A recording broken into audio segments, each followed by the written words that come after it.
Hello good morning everyone. Hope कि आप सब लोग सुरक्षित और हेल्दी होंगे। तो आज हम लोग बात करेंगे सर्किट ब्रेकर के ऑपरेशन के रिगार्डिंग। सर्किट ब्रेकर क्यों ज़रूरत होती है इलेक्ट्रिकल पावर सिस्टम में।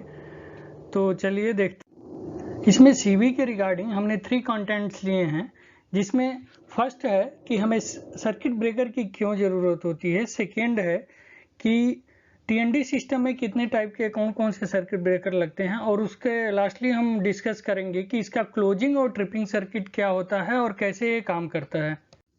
तो इसमें फ्रेंड हम देखेंगे कि क्यों हमें ब्रेकर की ज़रूरत होती है। एक्चुअली ब्रेकर वो इक्विपमेंट है जिसके थ्रू हम पावर सप्लाई को ऑन लोड या ऑफ लोड दोनों कंडीशन में ऑन ऑफ कर सकते हैं, जबकि आइसोलेटर एक ऐसा इक्विपमेंट है जो केवल ऑफ लोड कंडीशन में काम करता है। तो ये ऑन लोड क्यों होता है और कहाँ से रहता है। एक्चुअली क्या होता है, जो हमारे हाउस होल्ड इक्विपमेंट होते हैं, जैसे हमारे घरों में सप्लाई चलती रहती है, अगर अचानक सप्लाई चली जाती है किसी कारण से, तो देखते होंगे कि सारे इक्विपमेंट ऑन ही रहते हैं, तब तक सप्लाई आ जाती है। तो वो मीन्स लोड कंडीशन है, वो हमेशा ऑन है। इसी तरह स्मॉल इंडस्ट्रीज भी है, उसमें भी बहुत सारे मशीनरी चलती रहती हैं, सप्लाई कट होने के बाद तुरंत आती है, तो वो ऑन लोड ही रहता है, मतलब वो लोड पे कनेक्ट रहता है, सप्लाई तुरंत आती है, तुरंत चलने लगता है। तो ये क्यों होता है ऑन लोड, यहाँ से हम देखेंगे कि जैसे ये 11 kV का ब्रेकर है, यहाँ से एक केबल कनेक्ट होता है, केबल के थ्रू सप्लाई हमारी ये पोल पे लगे 11 kV की लाइन पे आती है, और ये 3 फेज सिस्टम होता है, और इस 11 kV सप्लाई के थ्रू हमारा डिस्ट्रीब्यूशन ट्रांसफार्मर कनेक्ट होता है, और ये डिस्ट्रीब्यूशन ट्रांसफार्मर के एलटी सिस्टम के थ्रू, एलटी साइड के थ्रू हमारी सप्लाई जाती है घरों में या इस इंडस्ट्रीज में, छोटे इंडस्ट्रीज में। तो उसके थ्रू ये ऑन लोड हमेशा रहता है, इसीलिए हमें ऑन लोड ओपन और क्लोज करने की ज़रूरत होती है, इसीलिए हमें ब्रेकर की रिक्वायरमेंट होती है। यहाँ पे हम देखेंगे कि सर्किट ब्रेकर होता क्या है। एक्चुअली सर्किट ब्रेकर वो स्विचिंग डिवाइस है जो ऑन लोड या ऑफ लोड दोनों कंडीशन में मैन्युअली या ऑटोमेटिकली कंट्रोल होता है, जिसके थ्रू हमारा इलेक्ट्रिकल पावर सप्लाई ऑन या ऑफ करते हैं। और इसी बेस पे हम वोल्टेज के लेवल के अकॉर्डिंग हमने डिफाइन किया हुआ है कि कितने टाइप के ऑपरेशनल ब्रेकर हम यूज करते हैं। जैसे हम स्विचिंग पैनल देखेंगे तो 11 kV and 33 kV sub station में जाएंगे तो देखेंगे वहाँ पे स्विच गियर पैनल होता है। वो स्विच गियर पैनल का जो ब्रेकर होता है वो उसको स्विच गियर पैनल VCV या SF6 दोनों टाइप के ब्रेकर आ जाते हैं। ये भी गैंग ऑपरेटेड ब्रेकर होता है। और हमारा 3 फेज ब्रेकर होता है, गैंग ऑपरेटेड ब्रेकर होता है, जो 66 kV टू 132 kV यूज करते हैं। और एक हमारा सिंगल पोल ब्रेकर आता है, तो एक फेज में एक ही पोल कनेक्ट होता है, सारा अरेंजमेंट इसका एक पोल में होता है, ऑपरेशनल का और क्लोजिंग का दोनों। तो ये हमारा 220 एंड एबव जितने भी केवी पे सब स्टेशन होते हैं 765 तक, तो वहाँ पे single pole 3 phase system use होता है। तो यहाँ पे हम देखेंगे कि क्लोज और ट्रिप सर्किट कैसे काम करता है। तो एक बेसिक आइडिया हम ट्रिप सर्किट का देखते हैं। इसमें 2 सर्किटरी होती है एक्चुअली सिस्टम में। एक तो पावर सर्किटरी होती है जिसमें पावर सप्लाई फ्लो होती है, और एक उसके कंट्रोलिंग, मॉनिटरिंग और ऑपरेशन के लिए सप्लाई होती है जो डीसी और एसी से हम यूज करते हैं। तो नॉर्मली जो ऑपरेशन और मॉनिटरिंग के लिए सप्लाई होती है वो डीसी सप्लाई होती है, और एसी सप्लाई मोटर चार्जिंग और पैनल में और स्विच यार्ड में लाइटिंग के लिए यूज होता है। तो यहाँ पे हमारा जैसे हमारा 11 kV का सप्लाई है, तो 11 kV की सप्लाई यहाँ से ऑन हो गई ब्रेकर के ऑन करते ही, फिर यहाँ सीटी के थ्रू करंट फ्लो होता रहता है। तो सीटी का काम क्या है कि करंट को सेंस करके, और जो डिवाइस लगी होती हैं प्रोटेक्टिव डिवाइस या मीटरिंग डिवाइस, तो उसको उसके सीटी के थ्रू उस डिवाइस में करंट फ्लो होता है, और वो मेजर होता है कि कितना करंट फ्लो हो रहा है। अगर कोई यहाँ पे फॉल्ट होता है तो उस फॉल्ट कंडीशन में क्या होगा कि ये प्रोटेक्टिव रिले पिक करेगी, और इसके कांटेक्ट होते हैं NO और NC कांटेक्ट होते हैं, तो वो आपस में चेंज ओवर होंगे। तो इनकी सर्किटरी होती है, तो पॉजिटिव डीसी के पॉजिटिव टर्मिनल से NO का एक टर्मिनल कनेक्ट होता है और दूसरे टर्मिनल से एक मास्टर ट्रिप रिले लगी होती है। तो ये NC होते ही यहाँ पे पॉजिटिव सप्लाई मास्टर कॉइल के मास्टर रिले के एक कॉइल के टर्मिनल पे आ जाएगी और दूसरा जो कॉइल का टर्मिनल है वो डीसी के निगेटिव टर्मिनल से निगेटिव सप्लाई से कनेक्ट रहता है।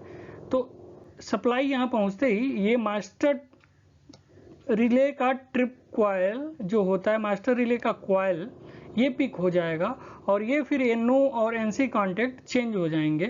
तो ये NO कॉन्टेक्ट, मास्टर रिले का NO कॉन्टेक्ट NC बनते ही ये सप्लाई फिर थ्रू हो जाएगी ब्रेकर के ट्रिप कॉइल पे और ब्रेकर का ट्रिप कॉइल पिक होते ही सर्किट ब्रेकर को ऑफ करा देगा और ये जो सिस्टम हेल्दी सिस्टम है उससे ये पार्ट आइसोलेट हो जाएगा। तो ये ब्रेकर उस समय ऑफ हो जाएगा। तो इसका डिस्क्राइब लार्ज देखते हैं कि कैसे क्या क्या अरेंजमेंट होता है। अगर हम 11 kV का ब्रेकर लें तो उसमें क्या क्या अरेंजमेंट होता है ट्रिपिंग सर्किट के लिए। तो इसमें लोकल और रिमोट स्विच होता है। तो ये लोकल स्विच है, अगर ये लोकल पे रहेगा तो TNC स्विच होता है, ट्रिप न्यूट्रल क्लोज बोलते हैं। तो ये इसके थ्रू हम जब ट्रिप कराएंगे तो यहाँ से सप्लाई डीसी की सीधे आएगी यहाँ पे और ये जो होता है ब्रेकर का कांटेक्ट होता है और पोस्ट क्लोज कांटेक्ट होता है। अगर ब्रेकर क्लोज है ऑलरेडी तो यहाँ से सप्लाई ये थ्रू होगी और यहाँ पे ट्रिपिंग कॉइल जो होता है ये पिक कर जाएगी, फिर ब्रेकर ट्रिप कर जाएगा। और एक केस होता है हमारा रिमोट केस। तो अगर ब्रेकर ऑलरेडी क्लोज है तो ट्रिप करा सकते हैं। तो यहाँ से रिमोट के थ्रू फिर हम देंगे तो ये रिले होता है या स्काडा होता है। तो रिले के थ्रू या स्काडा के थ्रू हमारी ट्रिपिंग आती है और फिर ये यहाँ से सप्लाई हमारी फिर ब्रेकर के ट्रिप कॉइल पे चली जाती है और ब्रेकर ट्रिप कर जाता है। और इसी तरह जब हमारा अगर वो मतलब कंडीशन में ओपन कंडीशन में है, मतलब ट्रिप नहीं है, तो उसकी ये प्री क्लोज कंडीशन है, क्लोज से पहले। तो क्लोज से पहले अगर ब्रेकर क्लोज नहीं है तो हमारी सप्लाई यहाँ से कैसे कैसे थ्रू होगी। तो ये हमारा ट्रिपिंग सर्किट ऐसे काम करता है ब्रेकर ट्रिप के कंडीशन के लिए। तो जब ब्रेकर क्लोज रहेगा तो ट्रिप की कंडीशन अवेलेबल रहेगी। अब हम बात करते हैं CV के क्लोजिंग सर्किट के लिए। तो CV के क्लोजिंग सर्किट में हम देखेंगे कि दो कंडीशन होता है, एक तो CV इन सर्विस होता है, CV इन टेस्ट होता है। तो ये CV इन सर्विस है, ये CV इन टेस्ट है। तो जब CV इन सर्विस रहेगा तो हमारी सप्लाई DC जो पॉजिटिव है इधर के थ्रू आएगी और यहाँ पे ये एक मल्टी फंक्शन क्लोजिंग इंटरलॉक होता है, न्यूमेरिकल रिले होती हैं जिसमें एक इंटरलॉकिंग सिस्टम होता है। तो अगर इंटरलॉक सेटिस्फाई होगा तो यहाँ से फिर सप्लाई आगे जाएगी और फिर हमारा मास्टर ट्रिप रिले होता है। तो मास्टर ट्रिप रिले अगर रीसेट है तो ये NC रहेगा और सप्लाई फिर इसके थ्रू हमारी आगे जाएगी। ये फ्यूचर इंटरलॉक होता है जिसके थ्रू हम कभी भी कोई अगर इंटरलॉकिंग यूज करना हो तो इसमें यूज कर सकते हैं। फिर हमारा ये एंटी पंपिंग रिले होती है। जब नॉर्मली ब्रेकर ओपन होता है तो ये इस साइड के थ्रू NC होता है। अगर ब्रेकर क्लोज है तो ये वाला कांटेक्ट यहाँ पे आके कनेक्ट हो जाता है और सप्लाई यहीं पे रुक जाती है। तो ब्रेकर क्लोज रहेगा तो आप कितना भी बार क्लोजिंग कमांड देंगे वो ऑपरेट नहीं होगा। तो फिर क्या होता है कि हमारा सप्लाई यहाँ के थ्रू इधर आया और ये फिर इस देखता है कि स्प्रिंग ब्रेकर का स्प्रिंग चार्ज है कि नहीं। तो अगर चार्ज रहता है तो ये क्लोजिंग के लिए आगे बढ़ता है, फिर ये क्लोजिंग कॉइल पे चला जाता है और क्लोजिंग कॉइल पिक हो जाती है और ब्रेकर क्लोज हो जाता है। इसी तरह जब हमारा टेस्ट कंडीशन रहता है तो टेस्ट कंडीशन में क्या होता है ब्रेकर के कि ये हमारे चीज़ बाईपास हो जाते हैं, वो डायरेक्ट जाके ब्रेकर को क्लोज करा देता है क्योंकि वो आइसोलेट रहता है, सिस्टम से आइसोलेट रहता है टेस्ट कंडीशन के टाइम। तो उस समय पावर सप्लाई से कनेक्टिविटी नहीं रहती है। ब्रेकर जैसे हम मेंटेनेंस कर रहे हैं या कोई काम कर रहे हैं तो ये उस कंडीशन में काम करता है। तो इसके थ्रू भी ब्रेकर हम क्लोज करा सकते हैं। तो ये हमारा ब्रेकर क्लोजिंग और ट्रिपिंग सर्किट रहा। ये वीडियो देखने के लिए आपका बहुत बहुत धन्यवाद।